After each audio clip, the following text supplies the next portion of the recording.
A fake parent, don't touch my baby. Alex came to my house with Emma and their newborn. When Emma stepped out of the room, the baby seemed to feel anxious without her mom and began to cry.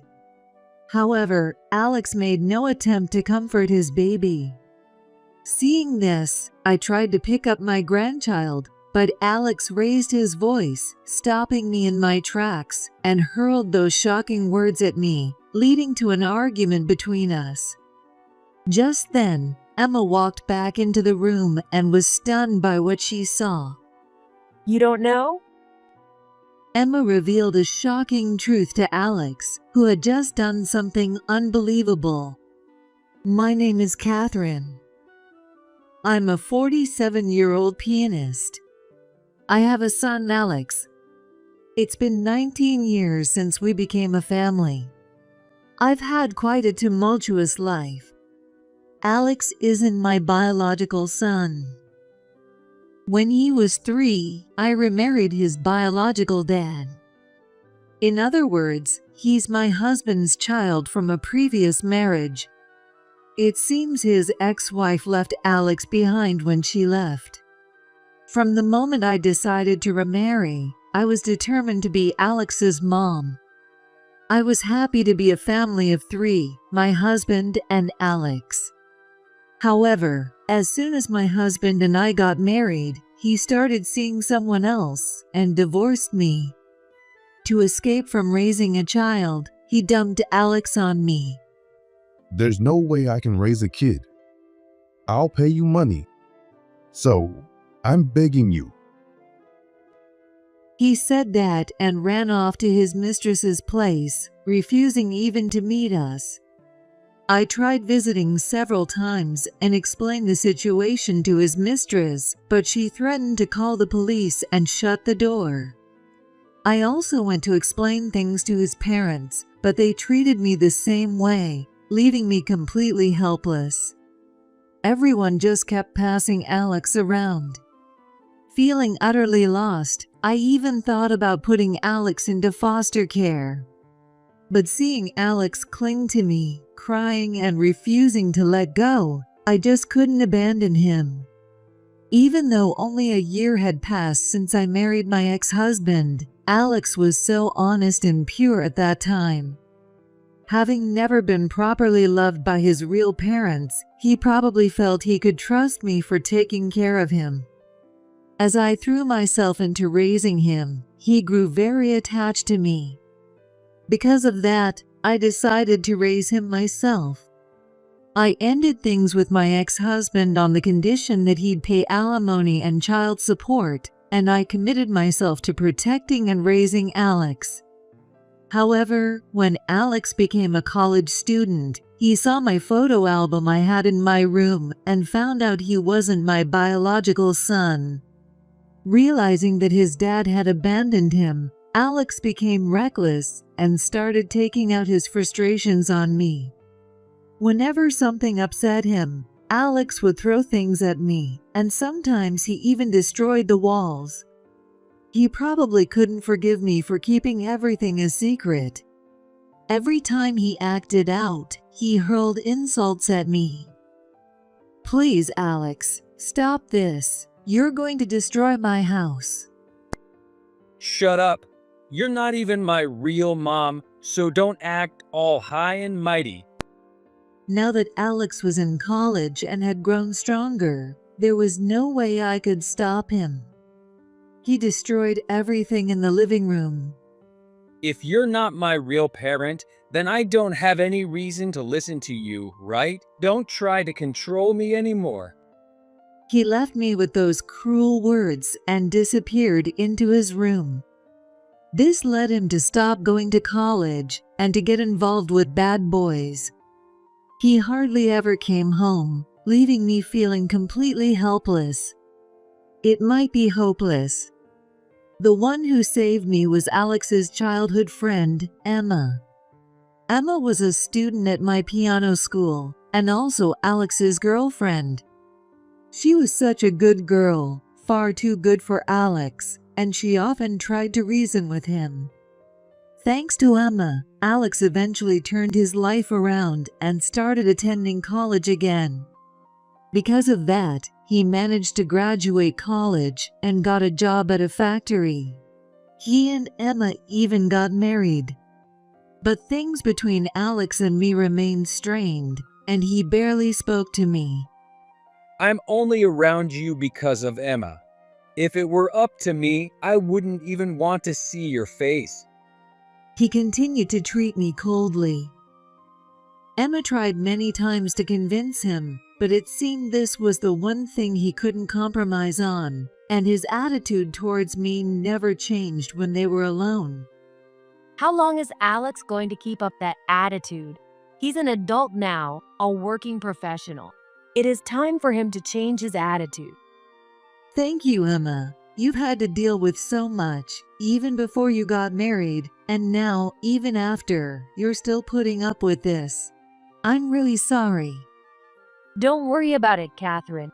My parents and I know how hard things have been for you. Besides, the reason I love playing the piano is because of you. This doesn't even begin to repay you.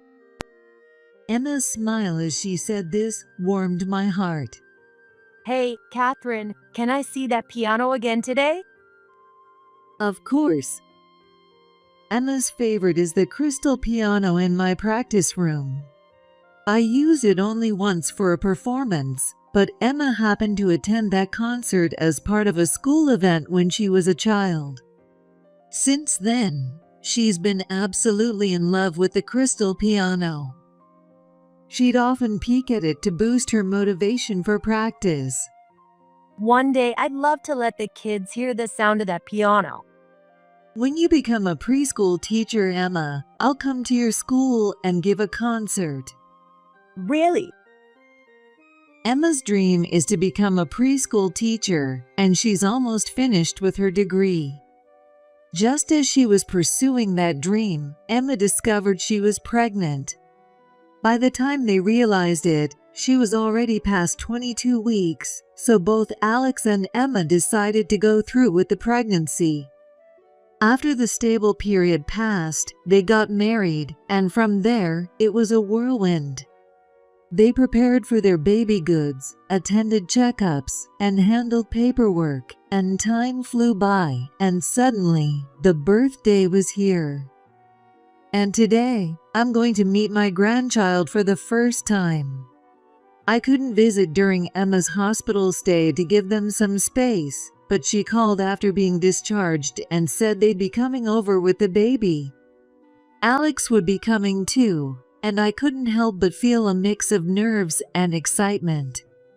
Since then, Alex and I have managed to maintain a somewhat decent relationship, though it's still not perfect. He still doesn't speak to me much, but at least he stopped hurling insults every time we see each other. I thought he had finally matured, but reality, as always, was more complicated. As I finished preparing to welcome them and took a moment to catch my breath, the doorbell rang. It's finally happening. I headed to the door, my heart racing with excitement. Welcome. I slowly opened the door and looked up to see Emma holding a small baby girl wrapped in a swaddle, gazing at her lovingly. Hello, Catherine. Emma's expression had softened, and she looked more like a mother now after giving birth. Since Alex was parking the car, I invited Emma and baby girl into the living room. Congratulations on the birth. It must have been tough. Here, I got some baby clothes as a gift. I didn't know the gender, so I picked something that would work either way. Oh, how cute. It's perfect, especially with summer coming. Oh, my baby, this is Catherine. Emma continued to call me by my name instead of Grandma, because she wanted her baby to remember my name. Sorry to keep you waiting. Alex came in a little later, and for some reason, he sat down between me and Emma, almost as if he was trying to keep the baby away from me. Hey, if you sit there, I can't see her cute little face. It's fine. I want to sit here. Although our relationship had improved somewhat, it still wasn't fully mended. Now, with Emma around, he's a bit more tolerable than usual. However, whenever I tried to peek, Alex would give me a harsh glare. At that moment, Emma stepped out to take a call from her parents. Sensing her mom's absence, the baby started to cry. I thought she might be hungry, so I turned to ask Alex, but he was busy on his phone and showed no intention of helping. Seeing no other option, I decided to pick up the baby myself. Don't touch her. Just then, sensing my actions, Alex raised his voice and quickly scooped up the baby as if to snatch her away from me. A fake parent, don't touch my baby. I'm only here because Emma insisted, so don't get any ideas. Even though his newborn daughter was right there, Alex spat out those harsh words without a second thought. I was so shocked that I couldn't find any words to respond. I never wanted to show you my kid's face in the first place. But we had something else to do today, so we came by. Don't think for a second that I'd let you hold her. Since getting married, Alex had moved out and was living with Emma in their new home. He hardly ever came back to the house, but I thought that distance was actually good for us. But it seemed I was the only one who thought that way. For Alex, nothing had changed since the day he learned the truth. He still harbored the same resentment towards me for keeping the secret all those years. The tension between us was palpable. As that awkward silence hung in the air, Alex's phone started ringing. When he looked at the screen, his expression changed dramatically. Still holding the baby, he suddenly headed toward my piano practice room. Why is he going in there? I followed him, puzzled, and found him staring at the crystal piano while speaking in a cryptic tone to the person on the other end of the line. Yes, the company's name is engraved on it. If this really is the crystal piano, you'd better offer a good price. Let's see. The company name is... The company name, engraved, and money. The moment I heard those words, I felt the blood drain from my face. Panicking, I rushed into the room, only to be met with a hostile glare from Alex. What do you want? Can't you see I'm on the phone? Get out. Realizing I might have caught onto something, Alex quickly stepped away from the piano and started yelling at me. But I wasn't intimidated. I confronted him directly with my suspicions. What do you think you're doing with that piano? I had overheard him checking the company's name and talking about money. It was clear to me that Alex was trying to sell the piano, but I wasn't going to let that happen. I quickly stepped in front of him, shielding the crystal piano behind me. It's not a big deal.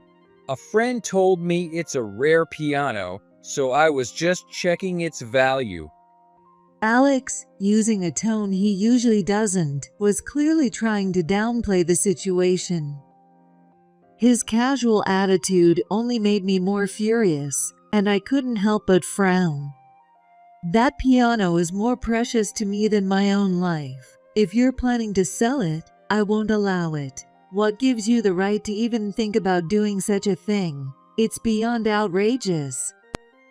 There was no way I could believe him after hearing that phone call. I immediately snatched his phone and hung up. Alex glared at me, his anger exploding in a shout that echoed through the room. What the hell are you doing, you old hag? The baby, who had calmed down a bit, started crying loudly again. Don't you dare sell that piano without my permission. It belongs to me. What right do you have to do something like that? Shut up. When you kick the bucket, all your stuff's going to be mine anyway. So, How I deal with what'll be mine is none of your damn business. Alex snatched his phone back aggressively. Legally, as his adoptive parent, Alex indeed has inheritance rights. But I never intended for that piano to be sold. I was thinking of donating this piano to the city after my death. That's why I can't forgive Alex for what he's doing. Trying to sell the piano I cherished as if it were his own, without my consent, is completely unacceptable. The argument between us continued for some time. I tried to tell Alex just how despicable his actions were, but that only seemed to push his anger to the breaking point. Suddenly, he started rampaging around the room, throwing everything he could find off the shelves and walls. Don't you dare tell me what to do, old hag. What's the point of all this junk? I'm just trying to make better use of it, so don't you dare mess with me. Holding my grandchild, I felt the danger and desperately tried to stop him, but his strength was overwhelming. There was no way I could match the strength of a grown man, and my trophies, certificates, and everything else came crashing to the floor. Alex, stop! Please, just stop! My grandchild, who was in his arms, cried endlessly in terror, turning the house into a scene straight out of hell. Someone, please help. At that moment, a loud cracking sound echoed through the room, and both Alex and I froze. When I looked over, I saw that a trophy Alex had thrown had struck the crystal piano. A crack had formed where it hit, and part of the piano was chipped. At that moment, I felt something inside me snap. Emma, hearing the commotion, rushed in and was left speechless at the sight. I heard some loud noises from outside. Are you okay? Wait, what happened here? Mom took my phone and started yelling, so I got pissed off but it's no big deal. We can just take it to a repair shop and it'll be fine in no time. Alex, perhaps trying to calm Emma down, suddenly switched to a brighter tone and approached me. He placed his hand on my shoulder, squeezing it tightly, as if to silently warn me not to say anything to Emma. But I just kept my head down and didn't respond. Normally, I'd try to be considerate and respond to Alex's words, but at that moment, I couldn't bring myself to do it. Noticing my silence, Alex looked puzzled, tilting his head. Meanwhile, Emma dropped her phone to the floor and covered her mouth with both hands. No, this can't be happening. Emma started trembling as if in despair. Seeing her reaction, Alex turned toward her, confused, only to be met with Emma grabbing the collar of his shirt and shouting at him. Do you have any idea what you've done? Don't you know this piano is one of only 5 crystal pianos in the world? It's not something that can be easily repaired. What? Alex exclaimed in shock. And no wonder. Most crystal pianos are made of acrylic resin. But the one I own was specially made from real crystal by a renowned manufacturer, famous worldwide. The fact that the exterior was damaged meant that a part of the crystal was chipped. There's no one in America who can repair it. The only option is to contact the original manufacturer in China to fix it. That's how rare this piano is. The CEO of that company was so moved by one of my performances that he had it custom made for me as a token of appreciation, asking me to share its beauty with the world. It's not something you can just call a repairman to fix on the spot. Hearing this from Emma, Alex turned pale. And then, Emma dropped another bombshell. And you think fixing it will be cheap? Do you have any idea how much this piano costs? $3 million. That's how much. There's no way the repair costs would only be a few $100s. $3 million? Alex was stunned by the amount, far beyond anything he could have imagined. He looked at me for confirmation, but I didn't say a word. I just walked over to the crystal piano, picked up the chipped piece, and said nothing. I didn't even hear Alex's words. Mom, I'm sorry. I had no idea. Realizing how serious the situation was, Alex finally began to understand the gravity of what he had done and tried to gauge my reaction, peering at my face for any sign of forgiveness. I responded to Alex with just a single phrase. "It's over." He had destroyed the piano I cherished like my own child, along with the trophies and certificates I held dear. I had reached my breaking point. I lifted my head and shocked Alex with my words. "It's over. I don't need your apology." Alex, taking my words at face value, sighed in relief, his hand resting on his chest as if a weight had been lifted. He probably misunderstood, thinking that his apology had earned him my forgiveness. Just as he began to smile in relief and was about to say more to me, it happened. You're forgiving me, right? Thank you. "I'll be sending you the bill for the repairs, and I'm also cutting off our relationship as parent and child. So, no need for your apologies." What? I cut Alex off, hitting him with my words. Alex, who never expected me to demand reparations and disown him, let out a shocked gasp, cold sweat forming on his forehead. You've got to be kidding, right? It's just a little chip. You don't have to go that far. I've been thinking about this for a long time, wondering if this is how things should be. But the truth is, I did hurt you by keeping the truth from you. So, I've tried to endure whatever you did to me. I thought it was my responsibility to bear it because I hurt you by staying silent. I've been holding on for decades, thinking I shouldn't run away from that responsibility. No matter what he did, I gritted my teeth and kept hoping that someday he would understand. I thought that maybe once he had a child, Alex's perspective would change. Maybe this baby could help repair our relationship. I had held on to that hope. But instead, he had reduced everything I cherished to ruins right before my eyes. There was no reason for me to endure any longer, especially since he had even tried to sell my piano that meant so much to me. I had no desire to leave any inheritance to someone like him, so when I told him I was cutting ties, Alex quickly tried to win me over again. Don't say that. You know, you won't be able to see your grandchild easily if we cut ties. Are you really okay with that? His voice wavered with anxiety as he tried to use my grandchild to threaten me. But I wasn't going to back down from his threats. I crossed my arms and spoke to him firmly. "I don't mind. Emma will keep me updated, and I'm only cutting ties with you. This has nothing to do with Emma or my granddaughter." That's no right. Of course it has something to do with them. The baby is my child, and Emma is my wife. If you cut ties with me, that means you're cutting ties with them too.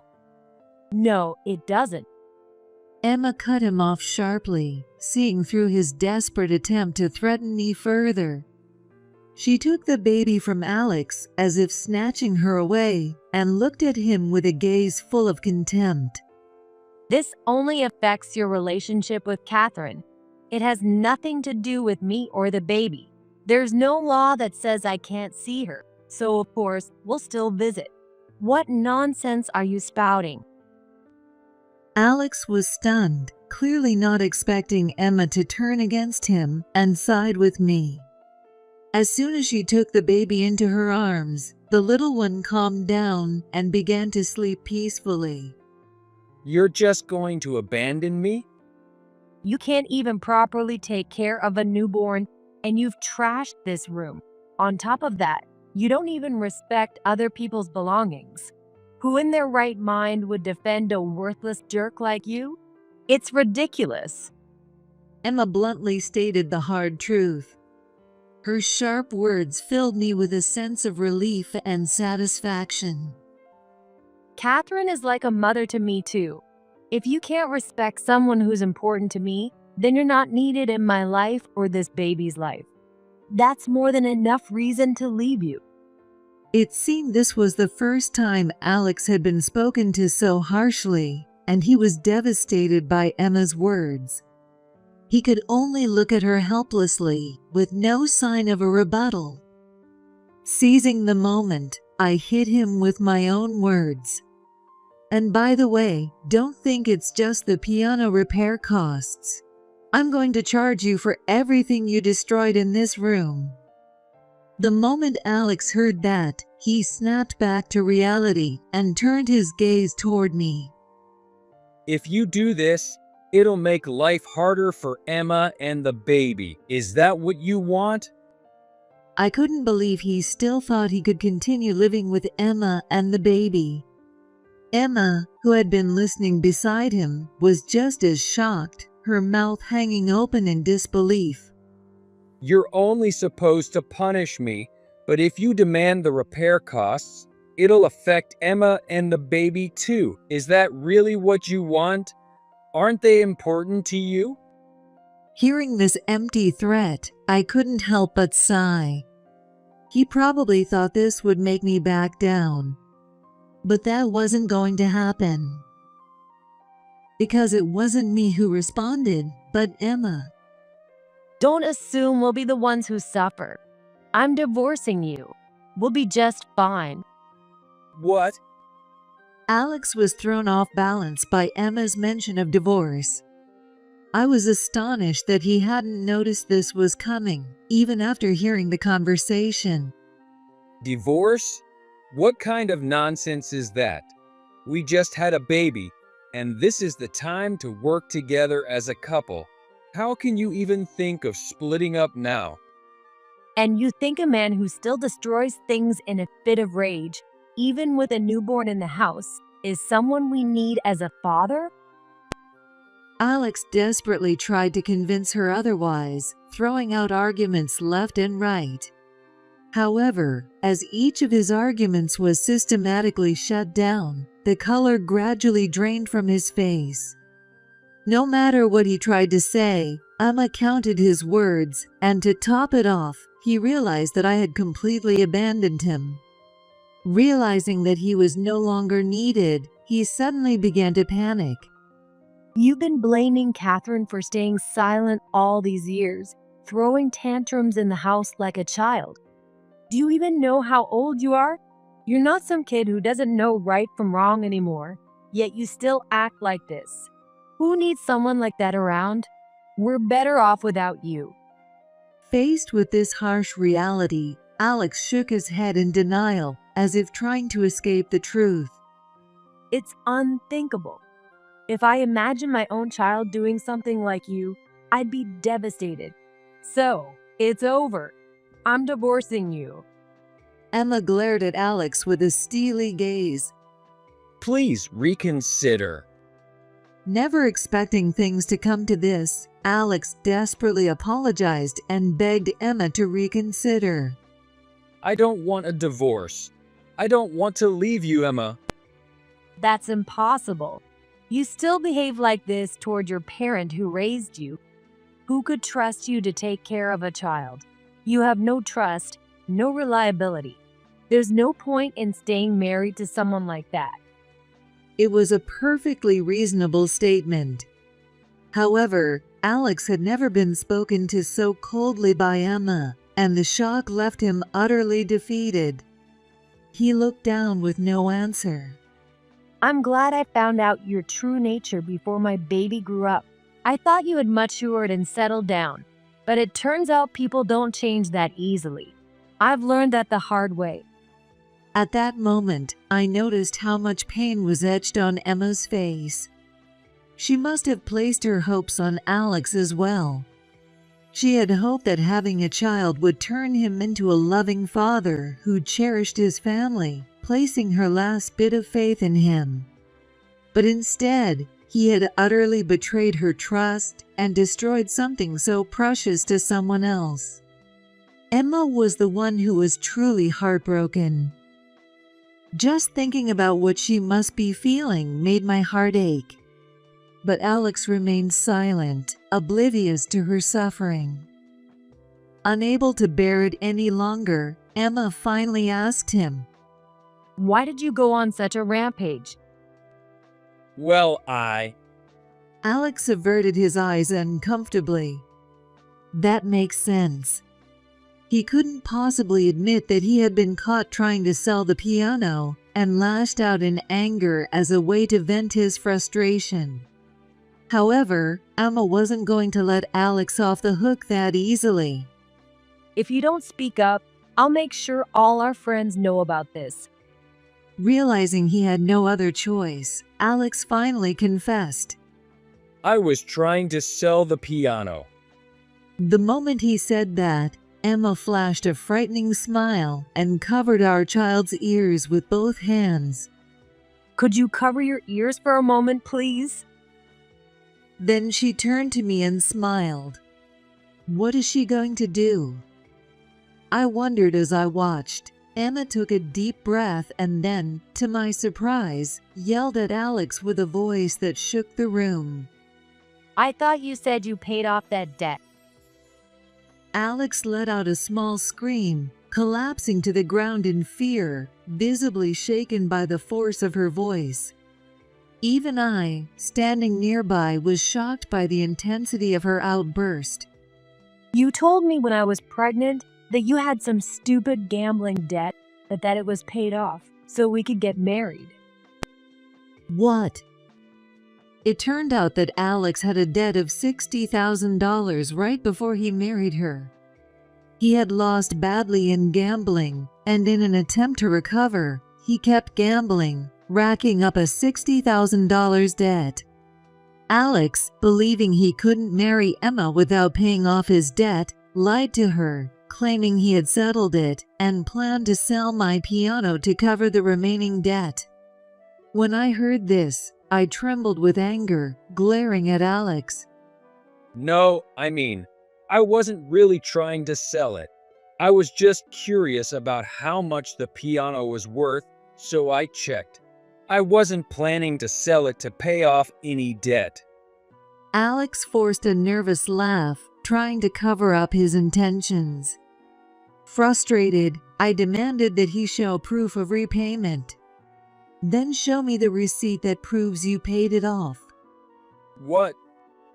If you've paid it off properly, you should have a receipt. Show it to me.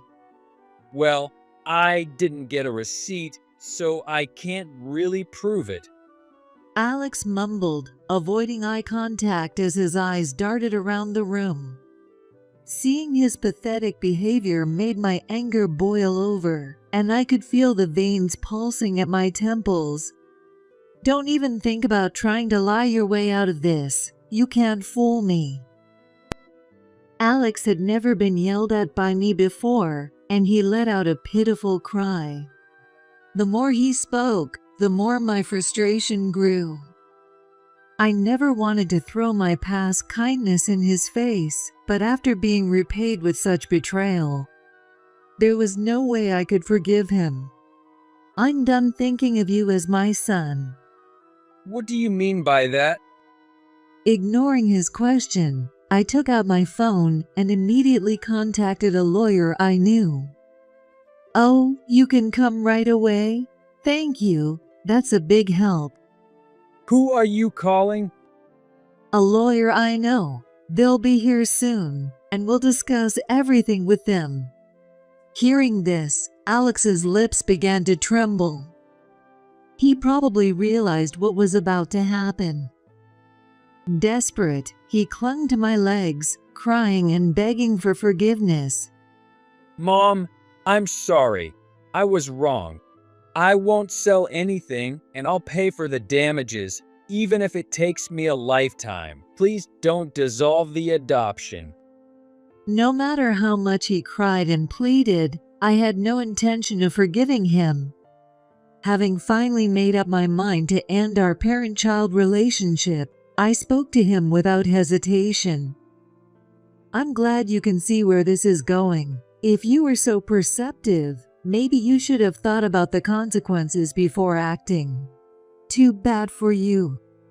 Alex ran to my feet, sobbing uncontrollably, clinging to me with a desperate, pitiful look on his face. His pathetic display didn't even evoke pity in me. I tried to pry Alex off my legs as he clung to me desperately, but his strength was too much for me. Feeling annoyed, I sighed and spoke to him in a tone colder than I had ever used before. Please let me go. No, I won't let go until you forgive me. Let go. The sudden change in my tone startled Alex, making him flinch and look up at me in fear. I gave him a cold stare, and Alex took his hand off my leg as if he were frightened.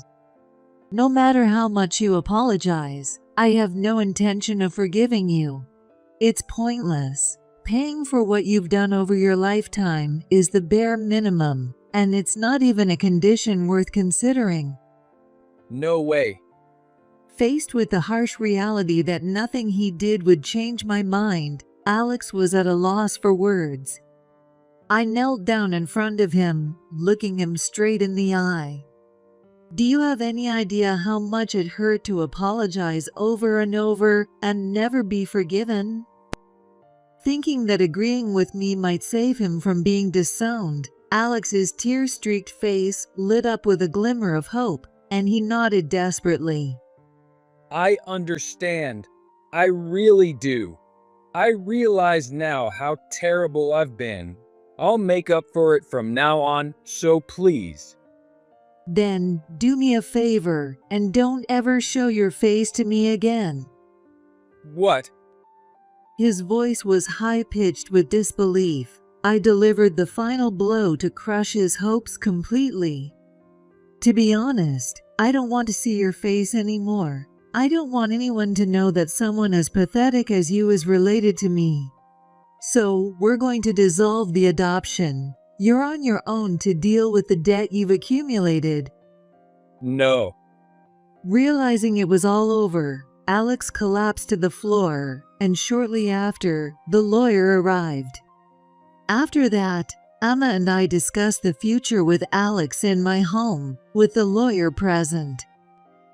However, Alex refused both the divorce and the disownment, throwing a tantrum and becoming uncontrollable. We had no choice but to call the police. He was arrested for property damage. Emma and I didn't want to deal with Alex anymore, so we left the rest to the lawyer. When the lawyer informed him that if he continued to refuse the divorce and disownment, it would have to go to court, Alex, who didn't have the money for that, finally gave up. He agreed to our demands. We decided to sue him for several $100,000 in damages for the property destruction, harassment, and all the other despicable acts he had committed. Since then, Emma has been working as a pianist at my music school.